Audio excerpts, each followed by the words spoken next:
এই টুলসের সাহায্যে আমরা এমটিকে যে সিপিইউ গুলো রয়েছে সেই সিপিইউ গুলো ফ্যাক্টরি রিসেট করতে পারবো বা হার্ড রিসেট করতে পারবো।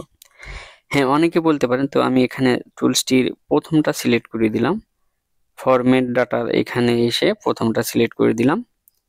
হ্যাঁ, এখন অনেকে বলতে পারেন যে আসলে ফ্যাক্টরি রিসেট কি করার দরকার, আমি তো যে কোনো ভাবেই বাটন ধরে দিতে পারি বা ভিতর থেকে ফ্যাক্টরি রিসেট দিতে পারি। সো বন্ধুরা, এটা তো স্বাভাবিক জিনিস যে ফ্যাক্টরি রিসেট দেওয়া যায়। তো যখন আপনি ফ্যাক্টরি রিসেট দিতে যাবেন, এমন কিছু সেট আছে সেখানে ফ্যাক্টরি রিসেট দিতে গেলেও সেখানে পাসওয়ার্ড দিতে হয়।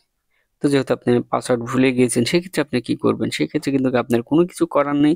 সো আপনার এই ভিডিওটি দেখতেই হবে। আমি এখানে সিলেক্ট করে দেওয়ার পর আমি দেখাচ্ছি যে আমার ফোনটি দেখতে পাচ্ছেন এখানে পাসওয়ার্ড রয়েছে। তো আমি ইউএসবি কেবলটা লাগিয়ে দিলাম। ইউএসবি কেবলটা লাগিয়ে দিয়ে এখন কি করতে হবে? আমাদের এই সেটটা বন্ধ করতে হবে। তো যেহেতু অ্যান্ড্রয়েড ফোন, সেক্ষেত্রে 3টা বাটন একসঙ্গে চাপ দিয়ে ধরে রাখবো। ধরে রাখলে আমার এটা বন্ধ হয়ে যাবে।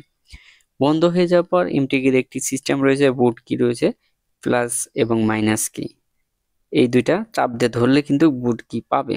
তো আমি আমার কম্পিউটারে চলে যাচ্ছি, আমি এটা বন্ধ করে নিচ্ছি।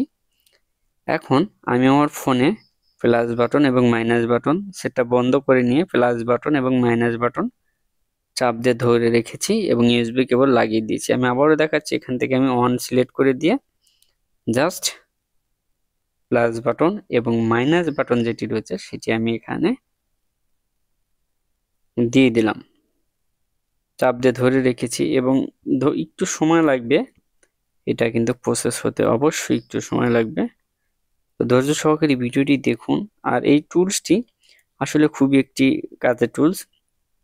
আমি যেটা এই মডেলটি করছি এটা হলো ওপ্পো A15s। এই মডেলটি কিন্তু আমি এখান থেকে আজকে ফ্যাক্টরি রিসেট করে আপনাদের ফুল দেখাবো যে আসলে ফ্যাক্টরি রিসেট হয় কিনা। তো আশা করি আর অল্প কিছুক্ষণের মধ্যেই এটি কাজ করবে। তো দেখতে পাচ্ছেন আমার একটা কাজ শুরু করে দিয়েছে। মাইনাস বাটন এবং প্লাস বাটন ধরে রেখে এটা আমি লাগিয়ে দিলাম এবং হয়ে গেছে। আমার সেটটি কিন্তু ফ্যাক্টরি রিসেট এখনো কমপ্লিট হয় নাই, হচ্ছে। কমপ্লিট হওয়ার পর দেখতে পাচ্ছেন এখানে কমপ্লিট হয়ে গেছে। এখন আমরা ইউএসবি কেবলটি খুলে ফেলবো। খুলে ফেলার সঙ্গে সঙ্গে দেখবেন যে আপনার সেটটি রান হয়ে গেছে বা অন হয়েছে, অন লোগো চলে এসেছে। তো আমি আপনাদের দেখাচ্ছি যে ফ্যাক্টরি রিসেট হচ্ছে কিনা। সো আমি কম মোবাইল দিয়ে যেটা ভিডিও করছি, এখানে দেখতে পাচ্ছেন আমাদের ফ্যাক্টরি রিসেট হচ্ছে এবং 100% হয়েছে বা হচ্ছে বিলাই কিন্তু আমি এটা আপনাদের মাঝে শেয়ার করলাম, যে টুলসটি দিয়ে কিভাবে আমরা ফ্যাক্টরি রিসেট করতে পারি।